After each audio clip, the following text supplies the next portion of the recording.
seorang pemuda dari keluarga sederhana yang dikenal karena kebaikan dan kesolehannya. Ia bekerja sebagai insinyur dan dia merawat ibu serta saudari perempuannya setelah kematian ayahnya. Suatu ketika, saudari perempuannya yang berusia 10 tahun pulang memasuki rumah dengan bahagia karena membawa uang dengan jumlah yang besar. Sebab ia sudah menghafal Al-Quran serta memberitahu saudara laki-lakinya bahwa gurunya yang telah memberikan uang tersebut setelah ia berhasil menyelesaikan hafalan Al-Qurannya di rumah tahfiz. Kakaknya mengambil uang itu dan berkata kepada saudari perempuannya, "Ini adalah uang dengan jumlah yang sangat besar dan mungkin gurumu mau membantu kami dengan amal ini dan aku akan pergi besok untuk mencari tahu kebenarannya." Pemuda itu pergi ke rumah tahfiz dan dia tahu bahwa guru ini adalah lulusan universitas dan bahwa dia adalah seorang yang soleha. Dia bekerja sebagai guru dan sukarelawan karena dia berasal dari keluarga yang sangat kaya raya. Dan ketika dia bertemu dengannya, si pemuda itu terpukau dengan kecantikannya. Lalu gurunya tersebut berkata bahwa saudari perempuannya pantas mendapatkan apa yang dia ambil untuk kecerdasan dan pemahamannya dalam membaca dan menghafal Al-Quran. Pemuda itu pun kembali ke rumahnya dengan perasaan hatinya yang melekat pada guru muda itu dan berharap Allah mentakdirkan dia menjadi istrinya. Dan dia selalu memimpikan istri soleha seperti dia, sehingga agar dia tidak membuang waktu, si pemuda itu pun membujuk ibunya agar meminang sang guru wanita tersebut. Namun sang guru berkata kepadanya bahwa dia akan mempertemukan ibu dari si pemuda tersebut dengan ayahnya. Pemuda itu dan keluarganya pun pergi ke rumah guru wanita tersebut. Dan meskipun pihak keluarganya telah menolaknya karena kemiskinannya, guru tersebut bersikeras menerimanya sebagai suaminya dan mengatakan kepada keluarganya bahwa dia akan bersabar dengan pemuda ini dengan dalil sabda Nabi Shallallahu Alaihi Wasallam, "Barang siapa yang merasa cukup dengan karunia Allah, maka Allah akan mencukupinya. Barang siapa yang melatih diri untuk bersabar, maka Allah akan menjadikannya penyabar. Dan tidaklah seseorang diberi suatu pemberian yang lebih baik dan lebih luas daripada anugerah kesabaran." Lalu pernikahan itu pun terjadi, dan sang istri mengalami kebahagiaan walaupun dengan berbagai kesulitan hidupnya. Dan suatu hari, pasangan itu pergi ke keluarga istrinya, dan sang suami pun terkejut dengan ayah mertuanya yang berkata kepadanya, "Belikan istrimu kacang dan keju, dan jangan belikan dia daging dan buah terus, karena dia sangat cepat bosan."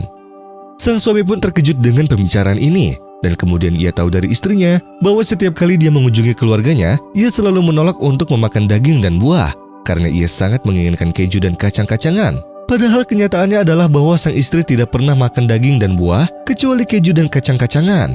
Sementara, dia mungkin hanya makan daging sebulan sekali.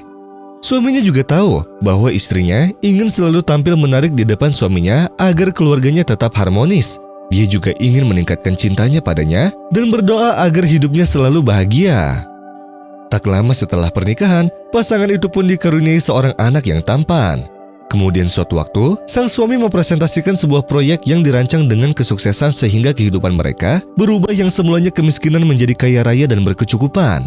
Namun pada puncak kebahagiaan mereka, keluarga sang istri dikejutkan dengan salah satu temannya yang mengatakan kepada mereka bahwa suaminya berbicara di telepon selama berjam-jam dengan seorang gadis yang bernama Khadijah. Bahkan ibunya mengatakan ini setiap kali sang istri mengunjungi mereka. Sehingga sang istri yang mendengarnya menjadi sangat sedih, sampai suatu hari sambil duduk sang istri yang berada di sebelahnya bertanya kepadanya dan mengambil teleponnya untuk menelusuri nama Khadijah. Sontak sang istri pun terkejut setelah di ponsel sang suami ada kontak yang bernama Khadijah. Dan sang istri pun langsung bertanya kepadanya, siapakah Khadijah ini? Sang suami pun tersenyum dan tidak menjawabnya. Dan ketika emosinya semakin meningkat, sang istri pun meminta nomor itu untuk menelpon Khadijah tersebut. Namun alangkah terkejutnya dia setelah mendengar nada dering dari teleponnya sendiri. Dan ternyata Khadijah adalah istrinya sendiri. Sehingga dia pun menatap suaminya dengan heran dan mengungkapkan kepadanya bahwa namanya bukanlah Khadijah. Sang suami pun menjawabnya saat dia bergelinang air mata, "Kasih sayang dan cintamu kepadaku seperti Ummul Mukminin Khadijah. Engkau adalah keluargaku, istriku, kekasihku, dan engkau akan menemaniku di surga Firdaus, insya Allah." Sang istri pun menangis dan berkata, "Aku akan terus mendampingimu selagi engkau terus di sisiku." قد أفلح المؤمنون الذين هم في صلاتهم خاشعون والذين هم عن اللغو معرضون والذين هم للزكاة فاعلون والذين هم لفروجهم حافظون إلا على أزواجهم أو ما ملكت أيمانهم فإنهم غير ملومين فمن ابتغى وراء ذلك فأولئك هم العادون والذين هم لأماناتهم وعهدهم راعون والذين هم على صلواتهم يحافظون أولئك هم الوارثون الذين يرثون الفردوس هم فيها خالدون